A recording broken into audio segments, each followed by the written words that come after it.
هەریەک لە کۆمەڵ و گۆڕان و یەگرتوو لە پارێزگای هەڵەبجە لەسەر ئاستی کەسی یەکەم کۆبوونەوە و جەختیان لە بەردەوامی هەماهەنگی نێوانیان بۆ ڕێگری لە ساختەکاری و بەڕێوەچوونی هەڵبژاردننی پاک و بێگارد کردەوە. بڕیاریشیاندا هەموو هەوڵێک بۆ پاراستنی دەنگی وڵاتیان بخەنەگەڕ.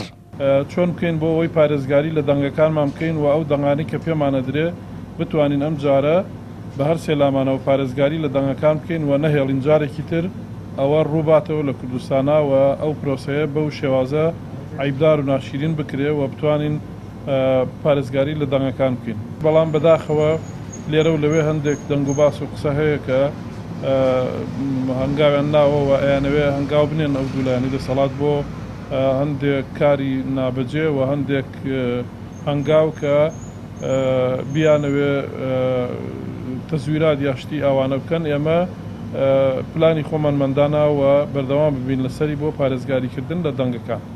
بەرپرسی مەڵبەندی هەڵەبجەی کۆمەڵی ئیسلامی جەخت لە بەشداری گەرموگوڕی هاوڵاتیان لە هەڵبژاردندا دەکاتەوە بە ڕێگەیەکیشی بۆ کەمکردنەوەی ساختەکاری و تەزویر ناو دەبات.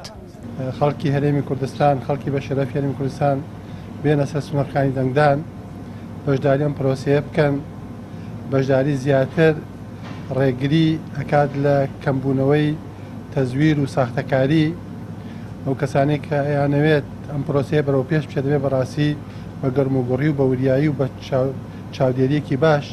ئێمەش بەڕاستی و کوسیرانی سەرەکی و ئەوانش کە هاوڕا و هاودەنگ و پشتیوانی ئێمە لایەنەکانی تر داوان لێ یەکەین کە هەموو لایەک بە شێوەیەک پشتیوانی یەکتر بین، هەماهەنگ بین کە ڕێگر بین لەو ساختەکارانەی کە لەمەوە پێش ڕۆشتووە. هەڵبژاردننی 12/5 یعنی نامەیەکیان بە هەموو خەڵکداوە کە خەڵکیان ناومێت کردووە لەوەی کە بڕا بۆ سەر سنوورخانی دەنگدان. بۆیە پێویستە خەڵک ئاشت پێن لەگەڵ سنوورخانی دەنگدان، خەڵک وا لەکەم ڕات سەر سنوورخانی دەنگدان، چونکە خەڵک کە ناڕوە یعنی شەڕ لەگەڵ خۆیان ئاکات، ئەوێ ماڵی خۆی وێران کات بۆ ئەوەی تەزویرچی و ئەوانەی کە گەندەڵ وانن بەردەوامی بە ژیانی ئەوان بن.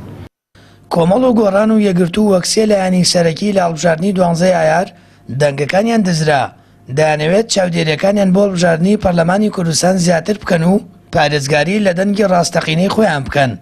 بەو پێی ساختەکاری چەند لایەنێک وای کردووە بەشێک لە خەڵک و دەنگدەران بێهیوا بن. ئەو سێ لایەنەش کار بۆ گەڕاندنەوەی هیوا و متمانە بۆ دەنگدەران دەکەن.